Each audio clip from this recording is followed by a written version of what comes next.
Coconut oil இது ரெண்டுமே வந்து நம்ம அன்றாடம் ரெகுலராக எடுத்துக்கிட்டிங்க அப்படின்னா நமக்கு இந்த வயிற்றுல புண்ணு வர்றது, உடம்பு ஹீட்டாக இருக்கிறது, இந்த எந்த ப்ராப்ளமும் வராது. நிறைய பேருக்கு இந்த கோகனட் ஆயிலோட பெனிஃபிட்ஸ் தெரியாததுனால இதை யூஸ் பண்ணாமல் கண்ட வாசனையான எண்ணெய்கள்லாம் யூஸ் பண்ணிட்டுருக்காங்க.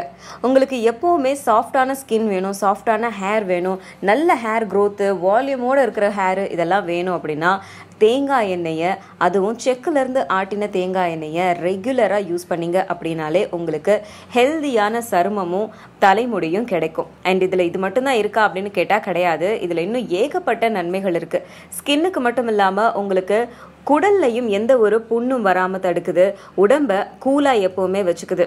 அண்ட் அதே மாதிரி உங்களோட ஸ்கின்ல பொல்யூஷன் வந்து அட்டாக் ஆகி அதனால எதனா சரும பிரச்சனைகள் வந்தாலும் அதையும் இந்த கோகனட் ஆயில் தடுக்குது. கோகனட் ஆயிலில் ஸ்க்ரப் செஞ்சு அதை உடல் முழுக்க தேய்ச்சி அதுக்கப்புறம் குளிச்சிங்க அப்படின்னா உடல் முழுக்கவே ரொம்ப சாஃப்டாக ஸ்மூத்தாக இருக்கும். சம்மர் சீசனில் இந்த தேங்காய் எண்ணெய் எடுத்துக்கிறது ரொம்பவே நல்லது.